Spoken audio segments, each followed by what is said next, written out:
بسم اللہ الرحمن الرحیم۔ السلام علیکم ورحمۃ اللہ وبرکاتہ۔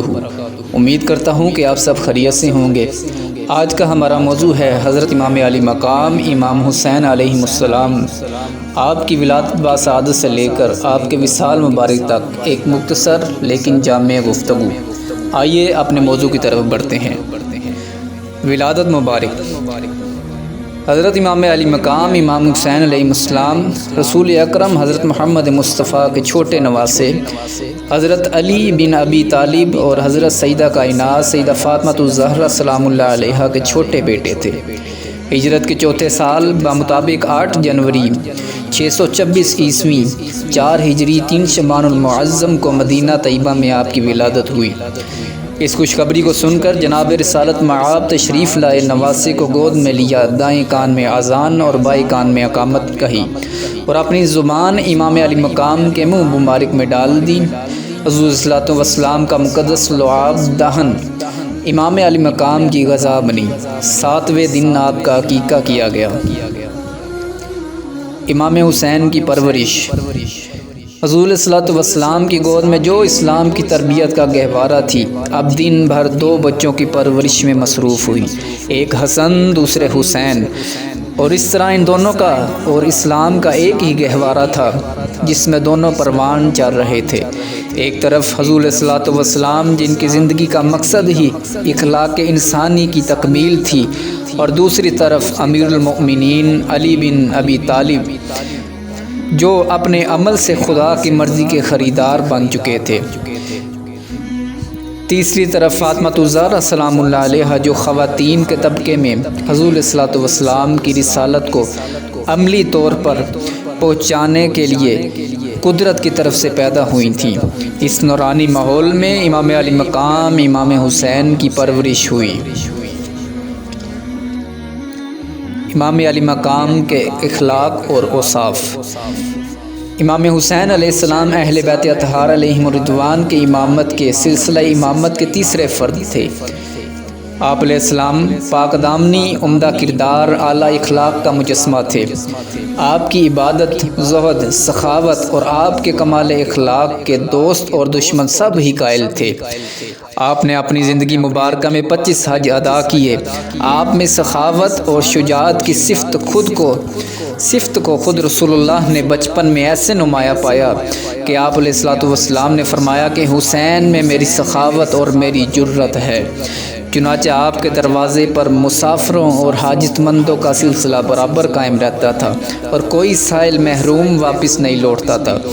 اس وجہ سے آپ کا لقب ابو المساکین ہو گیا تھا۔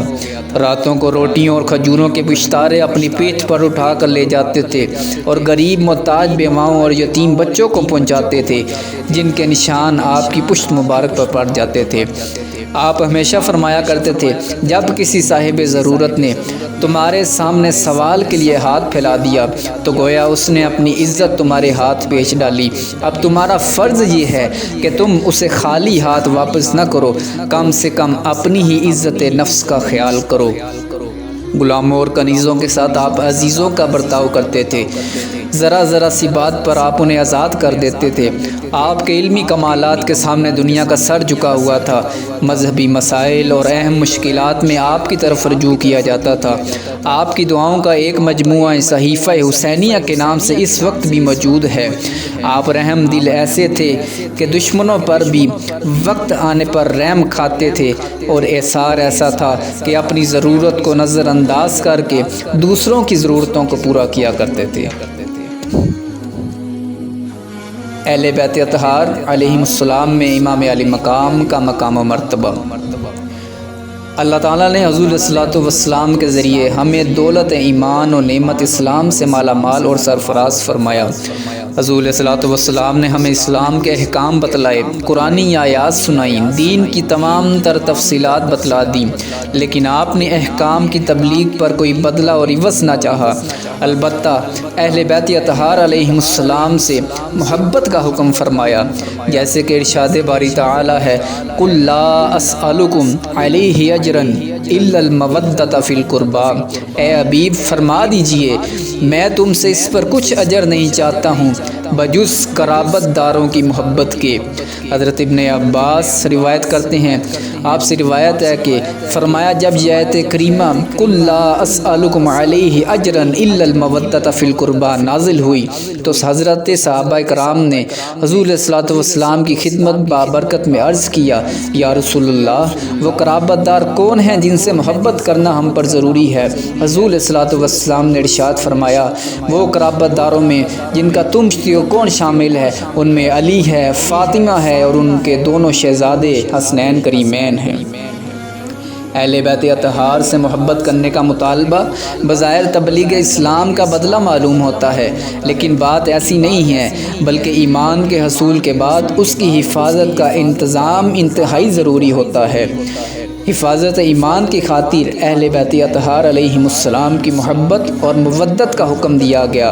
ان پاک باز ہستیوں سے تعلق اور وابستگی باعث نجات ہے اور ایمان کی حفاظت کا ذریعہ ہے۔ حضور صلی اللہ علیہ وسلم کی امام حسین سے محبت۔ حضور صلی اللہ علیہ وسلم اپنے دونوں نواسوں کے ساتھ انتہائی محبت فرمایا کرتے تھے، کبھی سینے پر بٹھاتے تھے، کبھی کاندھوں پر چڑھ جایا کرتے تھے اور مسلمانوں کو تاکید فرماتے تھے کہ ان سے محبت رکھو، مگر چھوٹے نواسے کے ساتھ آپ کی محبت کے انداز کچھ نرالے ہوتے تھے۔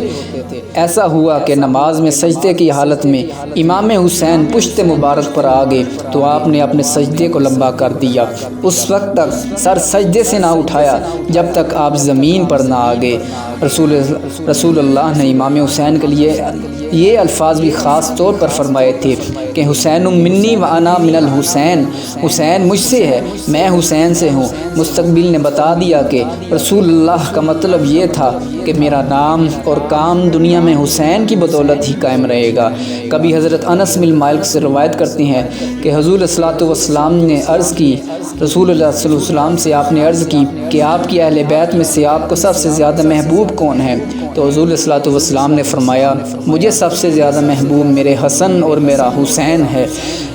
آپ علیہ الصلوۃ والسلام اماں عائشہ صدیقہ رضی اللہ تعالیٰ عنہ سے کہا کرتے تھے، میرے بیٹوں کو میرے پاس لے آؤ، اور آپ حضور علیہ الصلوۃ والسلام حسنین کریمین کو کبھی سونگتے اور کبھی ان کو سینے سے لگایا کرتے تھے۔ حضرت انس بن مالک سے روایت ہے، حضور علیہ الصلوۃ والسلام نے ارشاد فرمایا کہ حسین منی و انا من الحسین، حسین مجھ سے ہیں اور میں حسین سے ہوں۔ جو شخص حسین سے محبت کرے اللہ تعالیٰ اس کے ساتھ محبت فرمائے۔ حسین میری اولاد میں سے میرے ایک بیٹے ہیں۔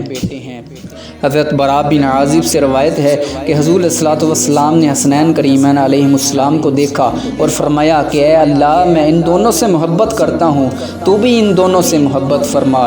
حضرت ابن عباس سے روایت ہے کہ حضور صلی اللہ علیہ وسلم نے حسن بن علی کو کندھے پر اٹھایا ہوا تھا۔ ایک شخص نے دیکھا تو عرض کیا کہ دیکھو کیا یہ اچھی سواری ہے جس پر اے لڑکے تو سوار ہے، لیکن حضور صلی اللہ علیہ وسلم نے اس کو مخاطب کر کے فرمایا، دیکھنے والے یہ نہ دیکھ کہ سواری کتنی اچھی ہے، بلکہ یہ دیکھ کہ اوپر بیٹھنے والا سوار کتنا اچھا ہے۔ حضرت ابو ہریرہ سے روایت ہے، حضور صلی اللہ علیہ وسلم نے ارشاد فرمایا کہ جس نے ان دونوں سے محبت کی پس تحقیق اس نے مجھ سے محبت کی، اور جس نے ان دونوں سے بغض رکھا پس تحقیق اس نے مجھ سے بغض رکھا، اور وہ دونوں حسن حسین ہیں۔ حضرت عبداللہ سے روایت ہے کہ حضور صلی اللہ علیہ وسلم نماز پڑھ رہے تھے، جب آپ سجدے کے لیے تشریف لے جاتے تو حضرت حسن اور حضرت حسین آپ کے کندھوں پر چڑھ جاتے۔ جب صحابہ کرام نے ارادہ کیا کہ ان کو منع کریں تو حضور صلی اللہ علیہ وسلم نے ان کی طرف اشارہ کیا کہ ان دونوں کو چھوڑ دو۔ پس جب حضور صلی اللہ علیہ وسلم نماز سے فارغ ہوئے تو آپ نے ان دونوں کو گود میں اٹھایا اور فرمایا، جو مجھ سے محبت کرنا چاہتا ہے اسی چاہیے کہ وہ ان دونوں سے بھی محبت کرے۔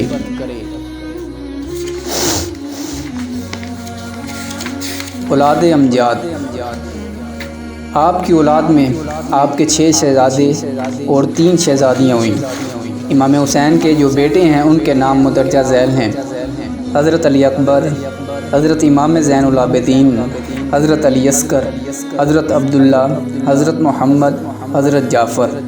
امام حسین کی بیٹیاں حضرت سیدہ زینب، حضرت سیدہ سکینہ، حضرت سیدہ فاطمہ شامل ہیں۔ شہادت کی خبر۔ کچھ لوگ یہ نظریہ رکھتے ہیں کہ حضرت سید الشہداء امام علی مقام امام حسین علیہ السلام کا کربلا تشریف لے جانا اور آپ کی شہادت عظمیٰ نعوذ باللہ سیاسی اور حصول اقتدار کے لیے لڑی جانے والی جنگ ہے، جبکہ انبیاء کرام علیہم السلام کے تاجدار حضرت محمد مصطفیٰ آپ علیہ الصلوۃ والسلام نے امت کے افراد کو معرکہ کربلا کے وقت امام حسین کی تائید و نصرت کرنے کے لیے حکم فرمایا۔ کیا کوئی صاحب ایمان یہ کہنے کی جرات کر سکتا ہے کہ حضور علیہ الصلوۃ والسلام نے حب منصب اور دنیا طلبی میں کسی کی مدد کرنے کے لیے فرمایا ہو؟ الیاذ باللہ، جیسا کہ کنز الاعمال شریف میں حدیث پاک ہے، یقیناً میرا یہ بیٹا حسین عراق کے ایک علاقے میں شہید کیا جائے گا جسے کربلا کہا جائے گا، تو افراد امت میں سے جو اس وقت موجود ہو اسے چاہیے کہ ان کی نصرت و حمایت میں کھڑا ہو جائے۔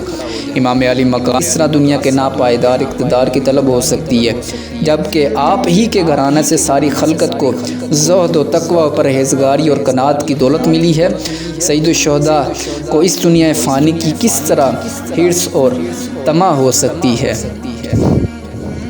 امام حسین کی شہادت کی پیشن گوئی۔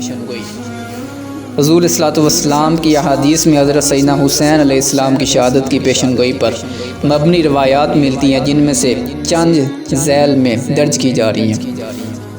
حضرت انس بن مالک رضی اللہ تعالیٰ عنہ سے مروی ہے کہ بارش کے فرشتے نے اللہ کے رسول کی خدمت میں حاضری کی اجازت چاہی۔ آپ علیہ الصلوۃ والسلام نے اسے شرف باریابی کا موقع دیا اور ساتھ ہی ام المؤمنین سیدہ ام سلمہ رضی اللہ تعالیٰ عنہا سے فرمایا دروازے کی طرف دھیان رکھنا تاکہ کوئی اندر نہ آنے پائے، لیکن حضرت امام علی مقام امام حسین علیہ السلام آپ اندر تشریف لے آئے اور حضور علیہ الصلوۃ والسلام تک پہنچ کے اور آپ کے کندھے مبارک پر کودنے لگے۔ فرشتے نے فرمایا اللہ کے رسول کیا آپ اس سے محبت کرتے ہیں؟ حضور علیہ الصلوۃ والسلام نے فرمایا کیوں نہیں، ہاں میں اس سے محبت کرتا ہوں۔ فرشتے نے کہا آپ علیہ الصلوۃ والسلام کی امت اسے قتل کر دے گی، اور اگر آپ علیہ الصلوۃ والسلام چاہیں تو وہ مٹی لا کر آپ کو دکھلا دوں جہاں اسے قتل کیا جائے گا۔ پھر فرشتے نے اپنا ہاتھ زمین پر مارا اور لال رنگ کی ایک مٹھی مٹی اللہ کے رسول کے سامنے رکھ دی۔ ایک اور روایت میں حضرت عبداللہ بن عباس سے مروی ہے، وہ فرماتے ہیں کہ ٹھیک دوپہر کے وقت اللہ کے رسول کو ہم نے خواب میں دیکھا، آپ کے بال اور چہرے مبارک غبار آلود ہیں اور آپ کے ساتھ ایک شیشی ہے جس میں خون ہے۔ ہم نے عرض کیا اے اللہ کے رسول میرے ماں باپ آپ کا قربان، یہ کیا چیز ہے؟ آپ نے فرمایا یہ حسین اور ان کے ساتھیوں کی خون کی مٹی ہے جو میں کربلا سے اکٹھی کر کے لایا ہوں۔ شہادت عظمیٰ۔ آپ کی شہادت عظمیٰ روز عاشوراء 10 محرم الحرام سن 61 ہجری میں ہوئی، جیسا کہ علامہ ابن حجر العسقلانی نے الاصابہ فی معرفت الصحابہ میں نقل فرمایا ہے۔ حضرت زبیر بن کلام نے کہا کہ امام حسین کو عاشوراء کے دن 61 ہجری کو شہید کیا گیا، اور اسی طرح جمہور کا بھی اسی قول پر رائے ہے۔ اللہ تبارک و تعالیٰ سے دعا ہے کہ ہم سب کو اہل بیت علیہم السلام کی محبت مودت نصیب فرمائے، آپ کے نقش قدم پر چلنے کی توفیق عطا فرمائے۔ امید کرتا ہوں آج کا موضوع آپ کو پسند آیا ہوگا۔ انشاءاللہ ملاقات ہوگی دوبارہ کسی نئی موضوع کے ساتھ، تب تک کے لیے خدا حافظ۔